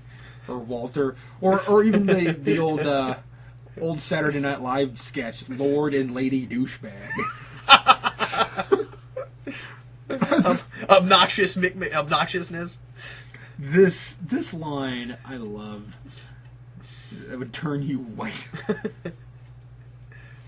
I don't like how they take turns walking up to his desk and talking to him. Yeah, that is kind of odd. It was really funny. Oh, he has so much passion. Oh, we're about to get to another of my favorite lines. Dogs and cats living together. Mass hysteria. Mass hysteria. That's one that I've said before too. Yeah. Oh yeah, I'll I throw say that that one frequently. You know, recently, my Christmas gift to me, well, that's not true, my mother's Christmas gift to me, she gave me some money. I ordered a bunch of action figures from Mattel for that Ghostbusters line that they have. Oh, yeah? I got a boatload of them. Oh, cool. I found a pretty good deal for those things. You're building quite the collection. Oh, my God, my Ghostbusters. I would love to have all the Mattel Ghostbusters. Your Ghostbusters collection's getting pretty big. You're going to have to come over sometime. I have 8 of them. Oh, I haven't been over in a while, yeah. I mean, I know Ghostbusters was always a big thing that you were into, but I don't know if you used to collect it as hard as other things. I didn't realize that there was a lot out there that I really was interested in collecting. I never thought to look into it. I just loved the movies and the cartoon show. And then around about the time that Time Life put out the complete collection of the real Ghostbusters cartoon, including the Slimer shorts, I started looking into, like, well, they put this out. Let's see what else is out there. I could see that being something you might want to try to get your hands on, more merchandising that came out at the time. You know what I mean? Yeah. That kind of stuff, like things that are really more in keeping with the real spirit of the Ghostbusters are the things that I tend to gravitate towards. Yeah. So, well, spirit of the Ghostbusters and, frankly, the real Ghostbusters. Some things they're not the same thing. That I'm a big fan of. I like to get merchandising, like whatever it was. Like I'd like to get like a box of the 1989 Batman cereal. You know, I like to have that. Things like that. Stuff that I had when I was a kid. Yeah. Not necessarily keep the cereal because that's gross, but just have the box, you know, stuff like that. Oh, that's funny, considering I have that Rocketeer gumball thing that has the gum in it still. Yeah, I guess that's... But it seems to have not hardened and preserved, as opposed to molded. I love the collection of rabbis. I guess I never noticed that there was a collection of rabbis. I think it's funny the way you put that, the collection of rabbis, as if somebody was putting that together. This is my Rabbi Rookie card of, whatever, I couldn't think of a traditional Jewish name. We have been known to do GNNs in front of his rabbi collection. I think I've seen a movie where they were doing some rabbi trading cards. I think I've seen that. Venkman is just the kind of guy that is totally cool with treating being a Ghostbuster like being a rock star. Look how weird Dan Aykroyd is, or not Dan, or Ray Stantz. He's like, all right, cool, yeah. He seems standoffish. Like, look at all these people who are cheering us on. This is weird. Let's go. We have work to do. And it's almost like Ray Stantz is like, hey, man, there's ghosts up there. We gotta go check this out. He's like, I know that there's a potential that we could all die today, but yeah, but he likes being excited. But he likes being famous. And Venkman almost is like, he sees an opportunity. Or, I'm sorry, Venkman, rather, likes being famous. You were talking about Ray. Yeah. Excuse me. Venkman almost, it's like he can compartmentalize his fear, where he'll make a joke about it to make himself feel better, where he'll look over at the members of the crowd and say, well, this is my opportunity to be famous for a little bit. And then he can put that completely aside. And that's where the humanity is in that character, because you wonder where it is early on. You're like, this guy. It doesn't seem like there are really redeemable qualities about this person. He's selfish and he's a womanizer and he's really arrogant, and really full of himself, and kind of pathetic, really. Yeah. And then later on, you realize that a lot of that is a kind of a that's a cool effect. That just look this practical stuff I really appreciate. You see, we would do all of that now in CG, and I love that that's there, that's done. They did that. I think Dan Aykroyd might just like to be in movies where he gets to destroy cop cars. That's a good point. But I'm sorry. What I was going to say is I think that a lot of that jokey stuff, that being full of himself stuff, is a defense mechanism, and then I think he also is a little bit self-conscious about the fact that people don't take him seriously. Yeah. And he likes to act like he doesn't care, but he does care. You can tell. Again, that's something I think comes out a little bit in the comic book here and there. Yeah. There's a line that I wanted to point out earlier, but I just didn't really have a good reason to say it. But this is a good time. When he walks into it, near the beginning of the second act, when he walks into the office and says, "Stop staring at me, you got the bug eyes." And then he stands up and says, "Janine, sorry about the bug eyes thing, yeah." There is a practical reason to not be a jerk to people, and I think he understands that. But part of it is just how he associates with and it's honest. It's kind of a throwaway thing. You might miss it, but when you do catch that, it humanizes him a little bit. Yes. This is also a great gag. just how many stairs there are. And I love the line. Remind me when we get to, I forget what level it was, but I'm gonna throw up. Remind me to throw up. I don't remember that line.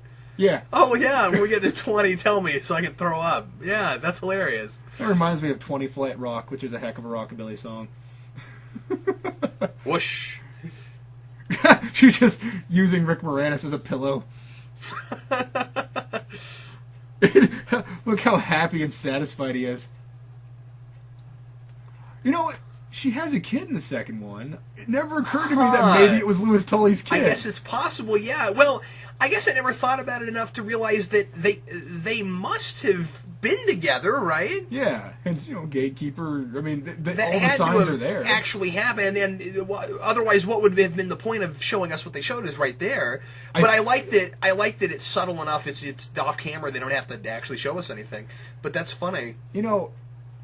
I've always thought it was by somebody else, and it might be that I thought that because they have a line in the second movie that they say that. So I don't know whose kid it is. It might be somebody that was just in between. Or maybe she thinks it's this other person that she was with, but it's actually his. That'd be funny. I kind of love that idea that it's Louis Tully's kid. I kind of love the idea that they never talk about it. Yes. I kind of love the idea that you could actually maybe I don't know if you can infer it, but the possibility is obviously there, unless too much time passed between the two movies. Unless he's. But that kid, she just had him. He's a baby, right? He's 6-8 months or something. That might take some research. Maybe he's not even that old because he's not even. Yeah, it probably isn't Lewis's kid because I feel like there's a reasonably significant amount of time that passes in between them then and now.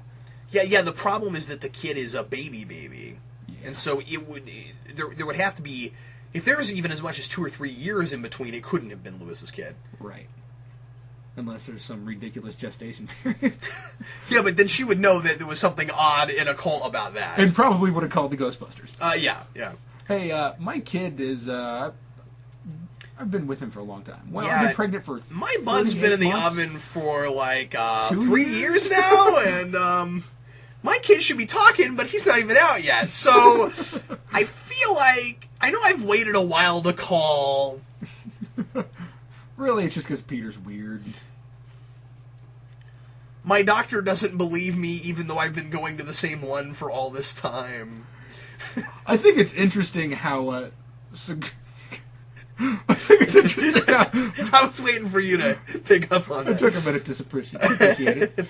to appreciate that. Is that when you is that when you appreciate something and then you automatically forget that it ever happened? Indeed. Appreciating it. I subconsciously appreciated it.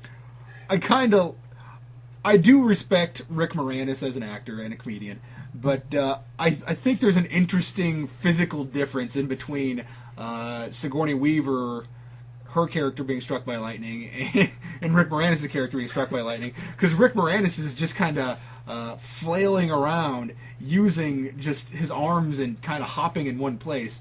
And then you have Sigourney Weaver, who is very almost dancing as she is transforming into this dog. So it's almost like you could say that Sigourney Weaver was probably at least took classes in movement or is just inherently better at moving her body.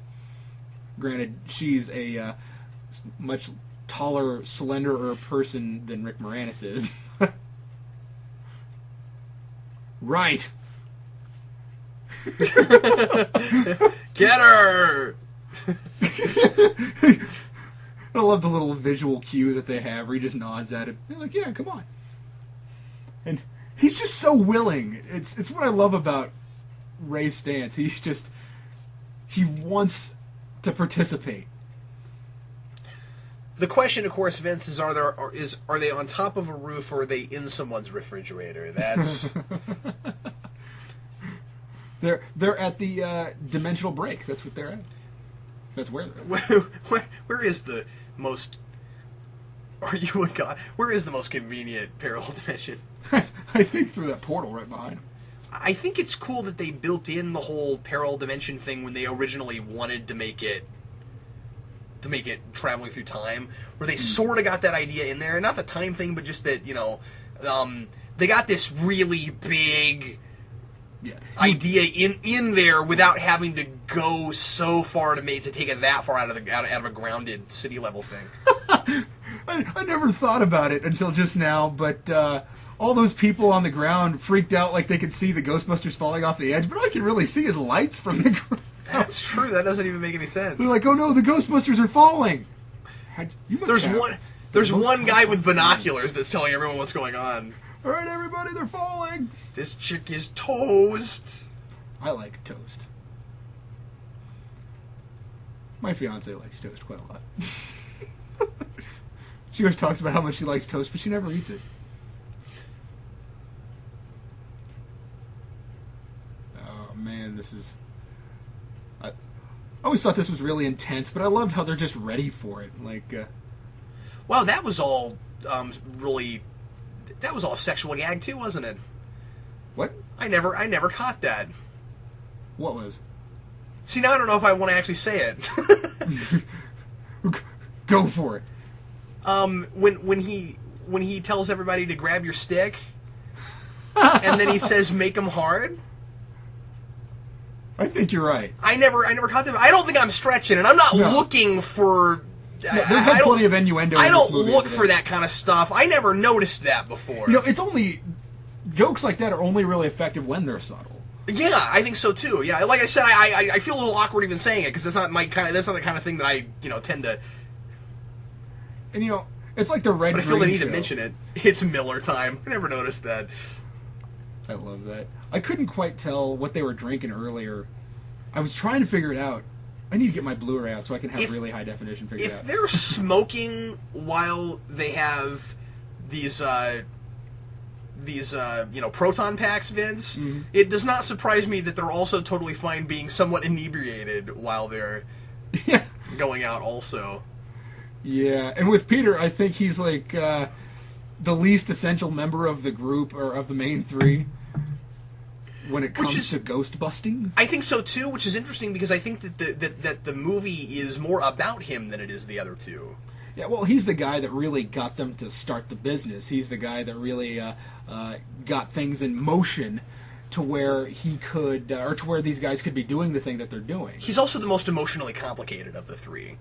Yeah. Which is important because, again, he's played up at the beginning as maybe being kind of a two-dimensional sort of character that's just a womanizer, and you find out that there's more to him than that as the movie goes along. Whereas, I don't think Ray or Spangler are real complicated individuals. Yeah, I mean, one of the things that they've always said about Ray is that he's a... Who are they? A lot of people I've read about, or have written about the Ghostbusters, where Ray is a very childlike enthusiast. And Egon is really just pretty much... No, nobody choosed anything. Oh, I love how they just turn and look at him. Ray's he's a little childlike, right? Yeah. That's what I just said. I'm sorry, I was paying attention to the dialogue. Oh, that's all right. So you just made the point that I just said. Sorry about that, Vince. Well, that's okay. We can talk about it. I think it's interesting how childlike he is, and it's not that he's immature, because the one who's more I would say, emotionally immature is Peter Venkman. But Ray Stantz just has this zeal for life, this childlike, like, not necessarily fear of anything. I mean, there is this sort of adult temperament to it where he says, I'm not just going to go rush into things. But he is willing to do just about anything, and it's all because of this childlike curiosity. Like, oh, well, I have this cool little knife that I could possibly stick in that hole in the wall. Let's give it a shock. I have seen the Stay Puft Marshmallow Man in real life. Yeah? Mm-hmm. Oh. It is, when I saw it, I don't know if it's still there, but when I saw it, it was at the Hollywood Casino at Tunica, Mississippi. And it is only 3 feet tall. Really? Mm-hmm. I assumed it was a suit. Nope. Huh. They might have done a couple things where, like, maybe part of it was somebody in a suit and part of it was stop motion, but yeah. But I don't know. I've never watched any features on it or anything. I think the thing... I just know that I saw a prop that they used, and it was the Stay Puft Marshmallow Man. So, you know, watching featurettes on the props are really interesting. Because that certainly doesn't look stop motion. That looks like a dude in a suit. Yeah. Now, they probably went to stop motion when they had him climbing on the building, and they started manipulating. But when they start manipulating his face, it's probably stop motion. Nobody steps on a church in my town. That's another one I've heard people quote. I don't know. I think there we go. That's got to be stop motion right there. You know, you also get a lot of. You've also got so many quotable lines in this movie that I think have to do with a lot of its success too. Oh, I always thought that was really cool how they had that updraft because of him roaring. This is the only possible way that you could be a giant marshmallow man. You have to roast it. I think that's hilarious. Yep. You have to roast him. You know what I really like about this is that Peter's making jokes and he's like yelling things, a mother puss bucket, and then Ray he's a sailor gets him and we back should on get him track. laid. That's funny too. Yes, that's a great line. I've said that before too. He's a sailor. If we get him laid, we won't have any problems. You know, it occurs to me that they made a sailor joke in this, and then they get to the second one, and then they make a joke about the Statue of Liberty being a harbor chick.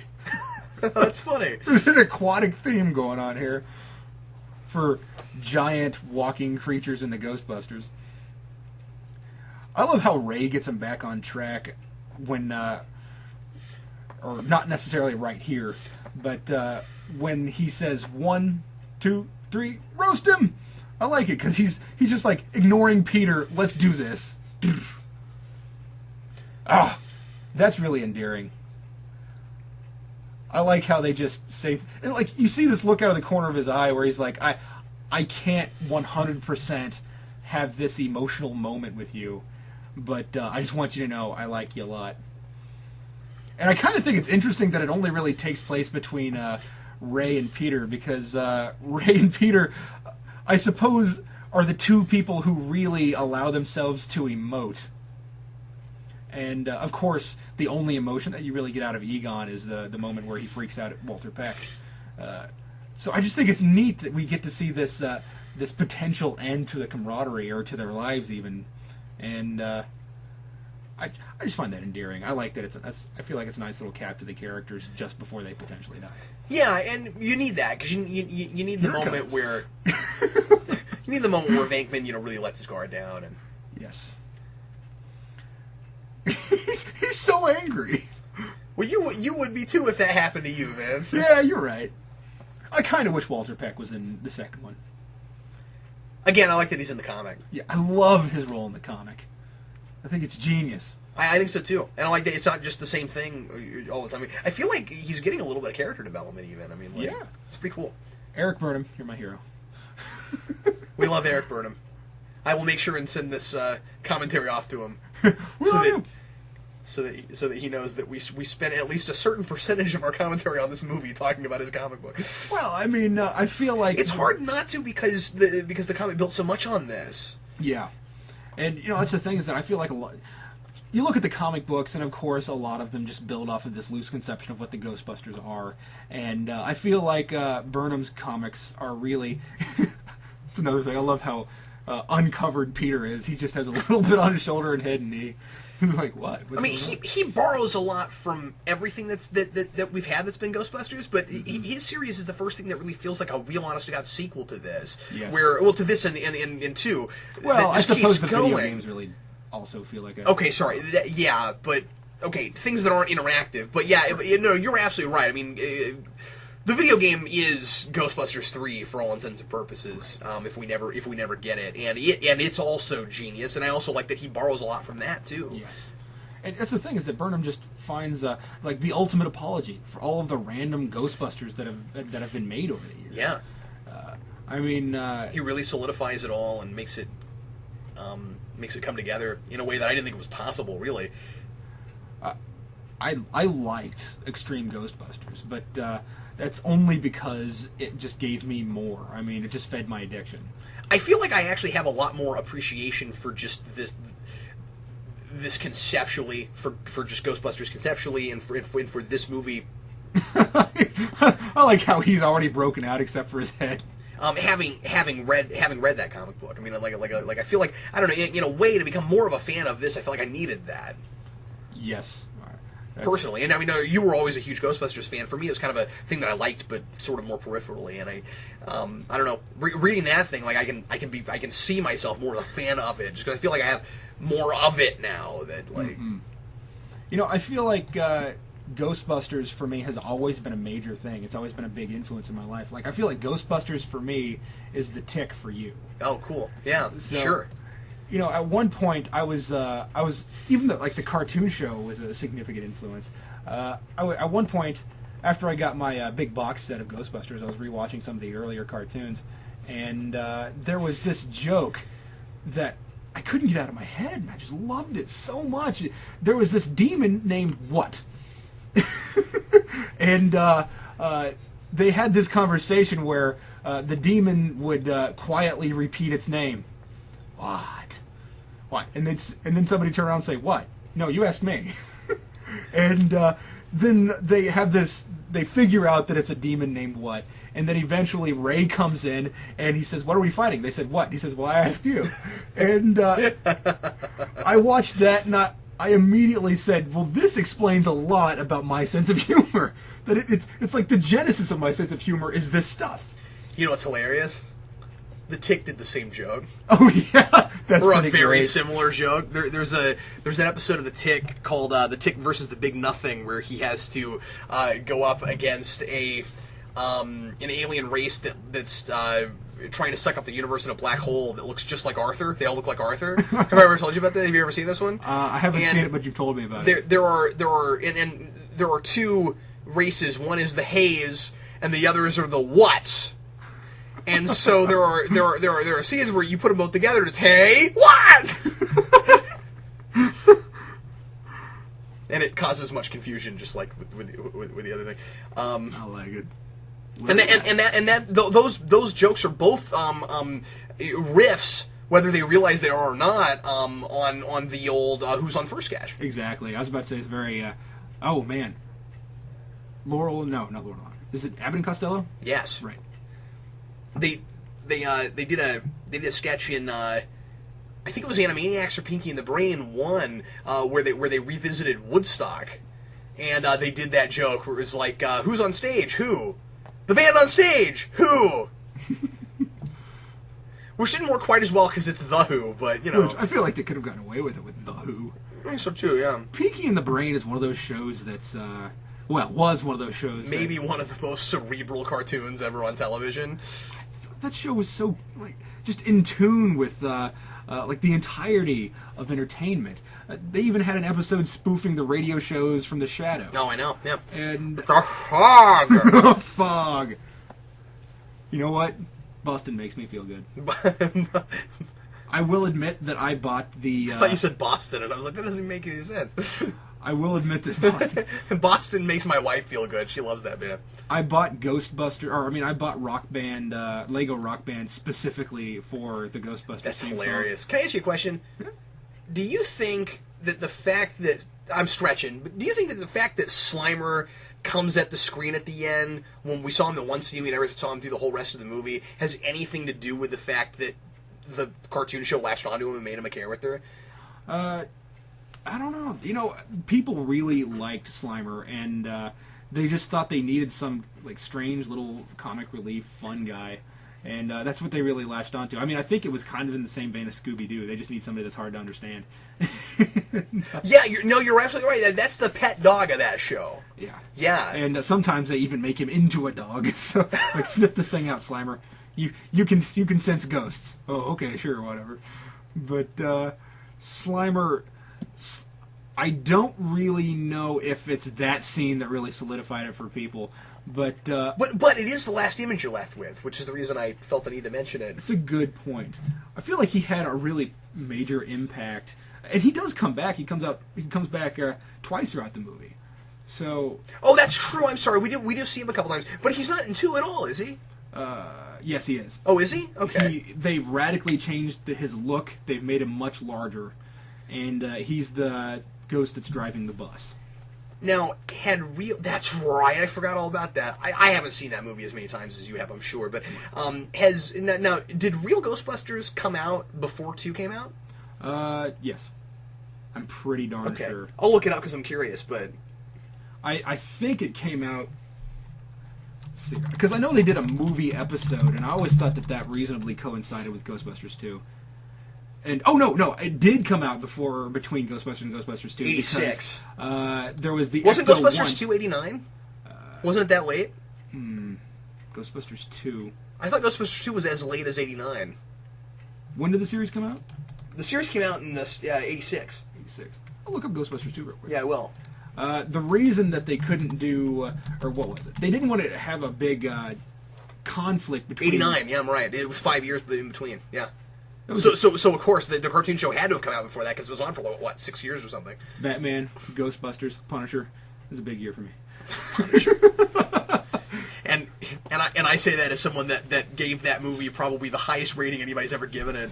It's a solid movie. Dolph Lundgren's the only guy that made that one hard to watch. I actually liked Dolph Lundgren, and I thought he was fine. Yeah, I thought he was okay, but just looking at that movie as a movie and not as a Punisher movie, I thought it was fine. I feel like they could have made a better choice, but okay, fair enough. And I feel like if they would have just put the skull on his chest, people wouldn't have complained about it not being the Punisher. But that's absolutely true. Yeah, there was some reason they couldn't. Yeah, it's dumb, but it never really bothered me when I went back and watched it. But I did think it was dumb. I was like, just put the skull on his chest. Put it on a T-shirt. Do it. It had better production value than I would have expected. I mean, yeah. I mean, like you compare it to other small budget Marvel movies like Captain America and stuff like that, and of course, famously Fantastic Four, which was never released. And I mean, like it was actually it actually felt like a real movie, if that makes any sense. Oh, the thing I was going to say about the Ghostbusters, the conflict and continuity. What? You want to talk about Ghostbusters? Why? We're doing a pop culture yearbook for 1989 right now. We've done that. What was it? They had the Ecto 2, which was destroyed, and I think the first episode of the Real Ghostbusters, or one of the early episodes of the Real Ghostbusters. Interesting. And it was a flying machine. I hesitate to call it a helicopter. That's funny. I would rather call it a flying machine. And that thing eventually, or when they went to make Ghostbusters 2, they wanted to call it the Ecto 2 because they wanted to have an advanced version of the Ecto 1. Yeah. But they decided that they couldn't do that. Just because of the cartoon show? Yeah. They said, well, we don't really want to have a big conflict. And, of course, there are differences between the cartoon show and the movies, but I would kind of like there to just be some congruency or consistency. Yeah, interesting. And so they called it the Ecto 1A in the sequel. So I think that's a great idea, too. Ecto 1A. Yeah, that's interesting. Well, that's all, folks. Yeah, did you have any last thoughts you want to throw out since this was your pick, Vince? Oh, God, I love the Ghostbusters. The Ghostbusters is one of those things that I will do pretty much anything. Just like if Dan Aykroyd were to come up to me, I would freak out. Like that's the one guy I'd be starstruck to meet. Well, that guy and John Candy. I think everybody else I'd just be like, cool, whatever. Yeah, but, yeah. Not John Candy, John Goodman. Can't believe I just said John Candy. I was going to say, you would have been. I should, Unfortunately, he's not alive anymore. I would be freaked out if I were to be John Candy. I would kind of lose my mind. I would realize that there was more truth to Ghostbusters than I... And John Belushi, I think, probably. You'd probably lose your mind there a little bit, yeah, and other people you mentioned earlier, too. It's odd, the sheer amount of actors that are your favorites that aren't with us anymore. Yeah. But you're a big comedy guy, and comedy, for whatever reasons, a lot of actors seem to die young. I don't know why that is. You know, a lot of comedy, I think, is a little more... I like older comedy a little bit more than newer comedy. I feel like it's less about skits. Well, I take that back. I feel like if you look at older comedy, you can find things that are less about skits and more about the story, or more about the characters. And it's a little more fun to watch a movie like Ghostbusters, where... they're people, as opposed to watching a movie like you would get today, like Anchorman, where it's just a farce with an over-the-top character in the lead. Yeah, and it's all about just how far can we ramp this up. Yeah. Although I did kind of like Hot Rod, which was all about that. It can work. It can be fun. I liked things about Hot Tub Time Machine. I didn't think the whole thing worked, Indeed. but I enjoy it. It's one of those things where, as I've always said, you can make anything work. You just have to make it work, and you would have to discuss the specific thing as to why it worked or why it didn't work. But yeah. Do you have any final thoughts? Ghostbusters is a movie that I would never get tired of. As it turns out, it's still funny every time, and I found myself, and obviously I haven't seen it as many times as you have, but I mean, like, I've still probably seen it more than a dozen times, and it's funny that, like, even seeing most of the jokes coming, there were still places just talking with you while I wasn't even necessarily, engaging myself in the movie as much as talking to you, that, like, there were scenes that there are jokes that popped out of me that I forgot about, or that are just funny even if I remembered them, that I could not help but to laugh at. That's great. He hands him the frying pan and then the lamb. I love that. Yeah, it's definitely my kind of humor, and it's one of Sarah's favorite movies too. It's so funny. Like, there are other movies that are my favorite movies, like The Blues Brothers, which I almost chose to do tonight, but The Blues Brothers, it's not necessarily a really funny movie. It's a really cool movie. Yeah. And this one is genuinely funny. Yeah, that movie is all about style. Not that it doesn't have substance, but I mean, it's a style kind of movie. But Ghostbusters is a style kind of movie, too, in a different way. Mm-hmm. Well, everybody, thanks as always for listening to Geeks Not Nerds, the podcast. Really hope you enjoyed it. And Vince and I will be back with you very shortly, doing a commentary on the movie I chose for this little two-part series we're doing on movies that affected us when we were children. That one, it turned out that the movie itself traveled back in time. And, we'll be discussing and watching Field of Dreams, which will be very, very interesting, and I'm sure fewer people will feel the need to watch than our commentary on Ghostbusters. But that's okay. I really want to do it. Vince, I've always wanted to sit down with you and watch Field of Dreams. And so, I like Field of Dreams. I'm really going to enjoy doing that with you. I feel like it's so iconic to the point that it gets a raw deal. I think so too. Yeah, it'll be fun to talk about it. Indeed. But anyway, thanks everybody for listening, and we'll see you very shortly. I'm Captain Logan, and I'm Vince.